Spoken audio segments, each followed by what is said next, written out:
மீந்து போன முறுக்கு மாவை என்ன பண்ணுறது அப்படின்ற வீடியோ தான் இது. நான் இதில் 3 ரெசிபி பண்ணியிருக்கேன். உங்களுக்கு எது கம்ஃபர்டபுள் பார்த்து அந்த மாதிரி பண்ணிக்கோங்க.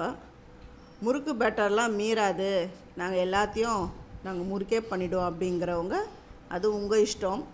சில பேர் அந்த முறுக்கு பண்ணி அந்த கையெலாம் வலி வந்துடும்.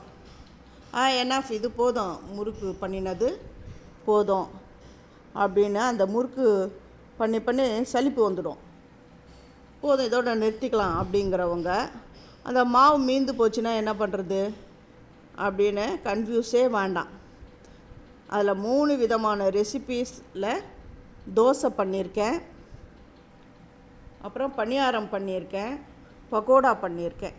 ஒரு ஈவினிங் ஸ்நாக்ஸாக நீங்கள் அந்த பக்கோடா பணியாரம் இந்த மாதிரி தோசை பண்ணிக்கலாம். அந்த மாவு கொஞ்சமாக எடுத்து நல்லா தோசை மாவு பதத்துக்கு கரைச்சிட்டு நீங்கள் தோசை பண்ணி பாருங்கள், நல்லா கிறிஸ்பியாக சூப்பராக இருக்கும்.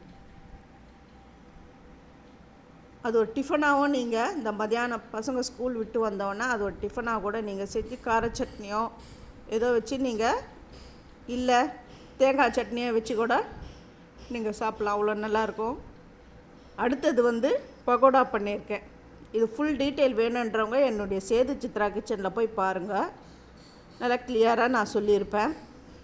அப்படியே என் சேனலை போய் பார்க்குறவங்க ஃபஸ்ட்டு சப்ஸ்கிரைப் பண்ணலைன்னா சப்ஸ்கிரைப் பண்ணுங்கள், ஆல் என்ற ஆப்ஷனை தொடுங்க. அப்போ தான் நான் போகிற ஒரு வீடியோவுடைய நோட்டிஃபிகேஷனும் உங்களுக்கு காட்டும். உங்களுக்கு பிடிச்சிருந்தா உங்கள் ஃப்ரெண்ட்ஸுக்கும் நீங்கள் ஷேர் பண்ணுங்கள். அந்த பக்கோடா நல்லா கிறிஸ்பியாக ரொம்ப நல்லா இருந்தது. அதையும் நீங்கள் ட்ரை பண்ணுங்கள், டீ டைம் ஸ்நாக்ஸாக அதையும் நம்ம செய்யலாம். அடுத்தது குழி பணியாரம் நான் பண்ண போகிறேன். இதுக்கு பச்சை மிளகா, வெங்காயம் கட் பண்ணி போட்டிருக்கேன். தேவைப்படுறவங்க கேரட், பீன்ஸ் அதெல்லாம் சின்ன சின்னதாக கட் பண்ணி அதையும் சேர்த்துக்கலாம். இந்த கொடை மிளகா கூட சேர்த்துக்கலாம், ரொம்ப நல்லாயிருக்கும்.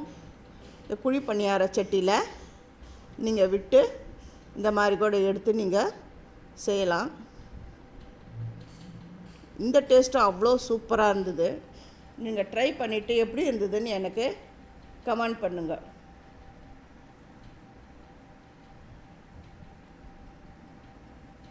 இந்த 3 மெத்தடில் உங்களுக்கு ரொம்ப பிடிச்ச மெத்தட் எது அப்படிங்கிறதையும் சொல்லுங்கள்.